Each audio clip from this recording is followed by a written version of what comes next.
साथियों नमस्कार, मैं हूं अनिल वर्मा। आप देख रहे हैं अपना पसंदीदा यूट्यूब चैनल योजना इंडिया।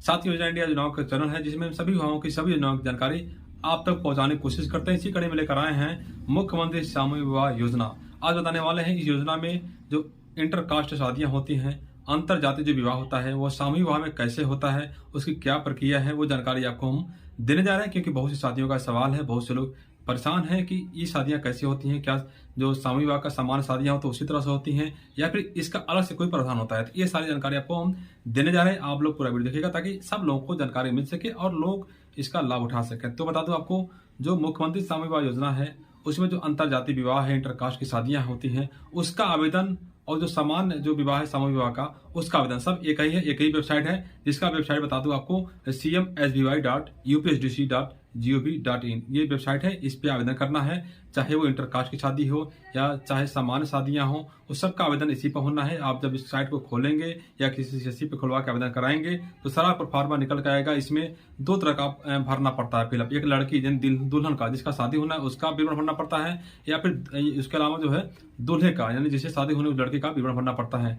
लेकिन बता दूं आपको, इसमें जात जो प्रमाण पत्र है वो केवल लड़की का लगेगा, लड़के का इसमें कोई कॉलम नहीं है जात प्रमाण लगाने का। यानी कि आप समझ गए होंगे कि इसमें अंतर जातीय विवाह हो सकता है, इंटरकास्ट के लोग भी आवेदन कर सकते हैं। तो जो प्रोफार्मा है, जो विवरण भरना होता है, उसमें लड़की माने लड़की का नाम आधार कार्ड के अनुसार उसको जन्मतिथि भरना होता है, फिर माता पिता का नाम, अभिभावक का नाम भरना होता है, वर्ग भरना पड़ता है, किसी वर्ग के हैं, जो हिंदू मुस्लिम सिख ईसाई जैन किसी भी धर्म के हों।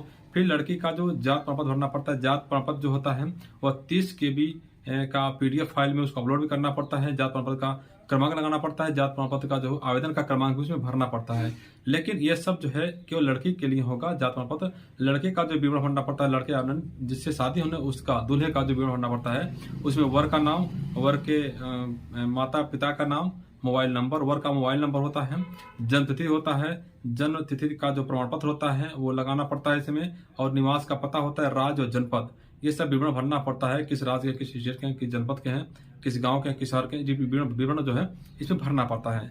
यानी कि इसमें जात का कॉलम केवल लड़की का है, जात का कॉलम लड़के का नहीं है। लड़का किसी भी जात का हो सकता है और इंडिया के, भारत के किसी भी राज्य का, किसी भी जिले का निवासी हो सकता है, लेकिन लड़की उसी जनपद की निवासी होना चाहिए जिस जनपद में सामूहिक विवाह हो रहा है।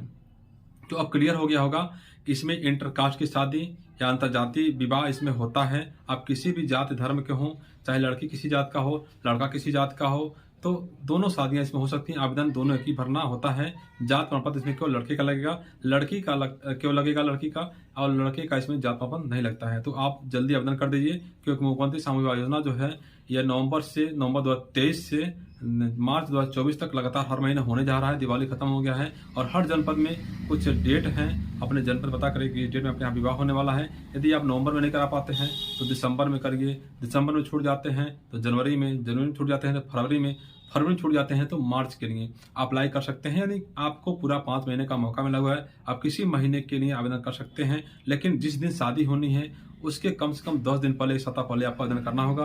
क्योंकि आवेदन के बाद इसका जांच होता है, सत्यापन होता है कि आपने जो विवरण भरा है आप उस पात्रता के दायरे में आते हैं कि नहीं आते हैं। यदि आएंगे तो आपको उसका लाभ मिलेगा। और बता दूं आपको कि जो गाँव में रहते हैं वो और जो शहर में रहते हैं वो उनका अलग अलग जो प्रोफार्मा एक ही होता है, अलग अलग नहीं होता है। लेकिन उसमें जो कॉलम होता है शहरी क्षेत्र, नगरीय क्षेत्र और ग्रामीण क्षेत्र जो है उसमें भरना होता है।